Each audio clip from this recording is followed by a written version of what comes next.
अस्सलाम वालेकुम स्टूडेंट्स, उम्मीद है आप सब खैरियत से होंगे। ठीक है, तो आज हम जो है अपना सेकंड लेक्चर जो है अपलोड करने जा रहे हैं, सेकंड चैप्टर हमारा सेकंड टर्म का। ठीक है, तो वो है हमारे पास मोर ऑन स्प्रेडशीट। ठीक है, सब जानते हैं कि स्प्रेडशीट क्या होती है। नहीं जानते तो मैं बता देती हूँ। हमारे पास माइक्रोसॉफ्ट एक्सेल पाया जाता है हमारे माइक्रोसॉफ्ट ऑफिस में। ठीक है, कंप्यूटर में माइक्रोसॉफ्ट ऑफिस है, वहाँ पे उसी में हमारे पास माइक्रोसॉफ्ट एक्सेल भी पाया जाता है।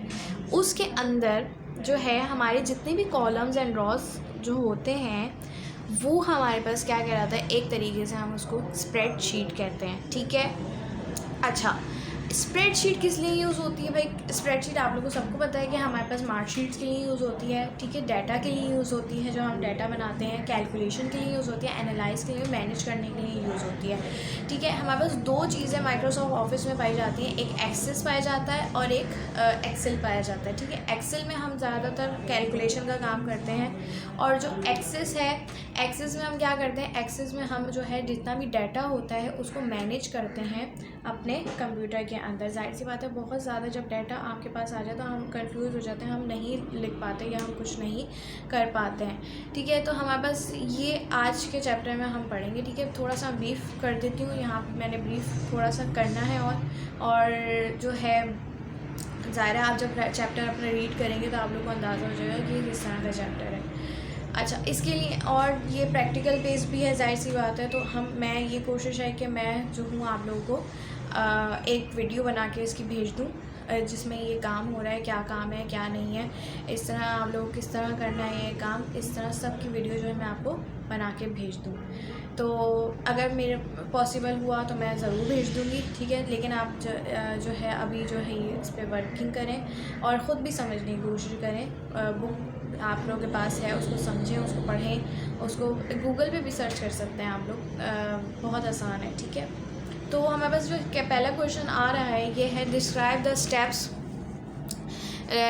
स्टेप्स इन्वॉल्व्ड इन चेंजिंग रॉ हाइट। ठीक है, तो अब यहाँ पे भी बता रहे हैं कि रॉ की जो हाइट है उसको चेंज करने के लिए क्या स्टेप्स होते हैं। ठीक है, अच्छा, to change row height we can see follow these steps. Click on the row, ठीक है, numbers in the frame to select the row और रॉज। जितने भी रॉज हमारे पास होते हैं, ठीक है, उसको हाइट में छोटा करने के लिए या कुछ भी करने के लिए हम क्या करते हैं, उसको सिलेक्ट करते हैं, राइट क्लिक से हम सिलेक्ट करते हैं उसको। फिर उसके बाद क्या करना है, हमने select raw height from the format button. हमारे पास एक फॉर्मेट बटन आ रहा होता है ऊपर, उसे हम क्या कहते हैं, उसको हाइट को छोटा करने के लिए हम जो है होम टैब पे जाते हैं। होम टैब पे हमारे पास फॉर्मेट बटन का एक वो आ रहा होता है। फॉर्मेट बटन का हमारे पास जब आता है तो हम उसको जितने हमें रॉज चाहिए उतनी रॉज ले लेते हैं, जितने हमारे पास सेल चाहिए हम उसको सेल ले लेते हैं। ठीक है, अच्छा, अब यहाँ पे आ जाए हमारे पास, एक minute,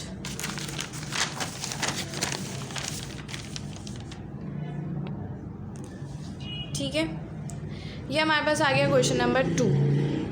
What is the function of the auto fit selection features? Auto fit selection features क्या होते हैं? Enable us to increase or decrease the column width according to the amount of data in the column. In this way, the data completely fills the column and there is no waste of space.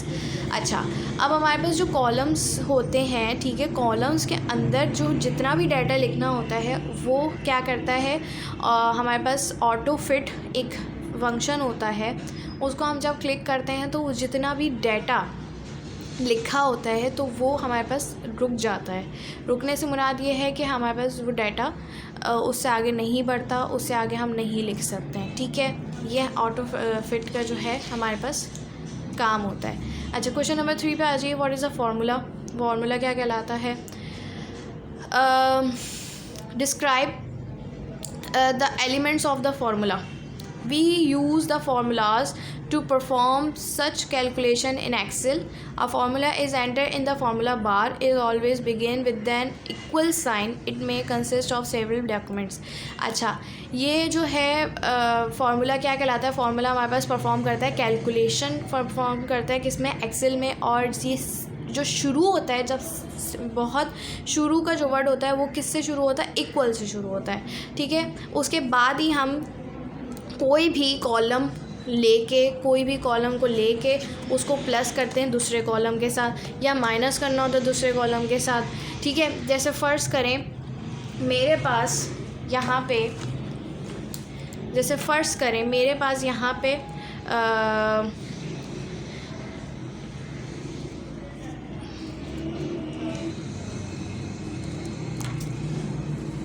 ठीक है, यहाँ पे मेरे पास A, यहाँ पे बना हुआ है B2 ठीक है। इसको मैंने क्या करना है, C4 के साथ प्लस करना है, ठीक है। तो मैं क्या करूँगी, उस पे जाऊँगी, ऑप्शन पे जाऊँगी, फार्मूला बार के ऑप्शन पे जाऊँगी, मैं लिखूँगी B2 प्लस इक्वल लिखूँगी, इक्वल के बाद B2 प्लस C4 पे आऊँगी, ठीक है। C4 पे आने के बाद मैं उसको प्लस कर दूँगी, ठीक है। अब C4 में से मुझे A4 माइनस करना है। मैं A4 को जो है ना, कॉलम्स हमारे पास, बॉक्सेस हमारे पास अलग अलग होते हैं, B1 B2 B3 B4 B5, इस तरह से कॉलम्स बने हुए होते हैं, ठीक है। तो मेरे पास जब होगा, मैं इसको क्या करूँगी, मैं इसको प्लस कर दूँगी, ठीक है। इसको मैं C4 से A4 से मैं उसको माइनस कर दूँगी। ये इस तरह का काम होता है, ठीक है। अच्छा, अब यहाँ पे लिखा हुआ भी है कि a formula may look like a B equals to B2 plus B3 plus A2 minus A3।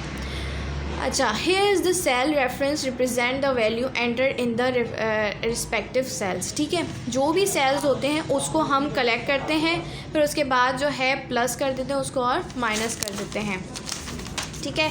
अच्छा, अब यहाँ पे आ जाते हैं क्वेश्चन नंबर 4 पे। अच्छा, क्वेश्चन नंबर 4 हमारे पास क्या है, हमारे पास क्वेश्चन नंबर 4 ये है कि what is the advantage of using functions, answer the with the help of examples. The advantage of using function is that they help us to avoid entering lengthy formulas, they enable us to perform the specific operation on a large range of cells, we do not need to enter and operating repeatedly. अच्छा, to find the total of values in cells B4 C4 D4 E4 F4 we might use the formulas, ठीक है।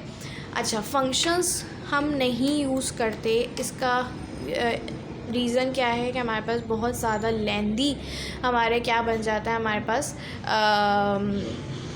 Formula बन जाता है। उससे हम क्या कर सकते हैं, हम उससे बहुत ज़्यादा हमारे पास परेशानी हो जाती है, तो हम छोटे छोटे फार्मूलाज बना के उसको रिप्रेजेंट करते हैं, ठीक है।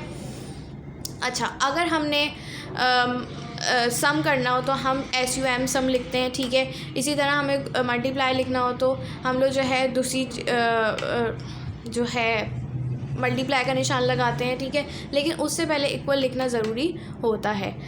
अच्छा, why do we use charts on worksheet.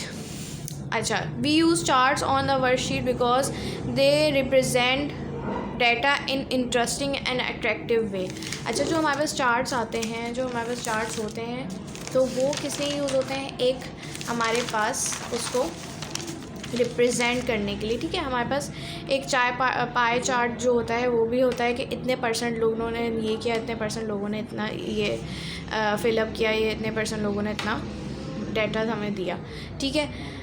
अच्छा, chart use visual forms such as lines, bars and diagrams to help us to read and analyse data, ठीक है। ये मैंने अभी आप लोगों को बताया कि इस तरह होगा, ठीक है। अच्छा, यहाँ पे आपके पास फिलिंग द ब्लैंक्स आ जाती हैं, फिलिंग द ब्लैंक्स आप लोग देख लें, ठीक है। ये हो गया हमारे पास फिलिंग द ब्लैंक्स, ठीक है। तो ये आप लोगों ने करके लेके आना है, और कुछ भी समझ में नहीं आया तो आप लोग स्कूल आ सकते हैं या नंबर पे पूछ सकते हैं, और कोई भी बात समझ में नहीं आए या कुछ भी है तो आप लोग स्कूल से कांटेक्ट कर सकते हैं, ठीक है। अल्लाह हाफ़िज़।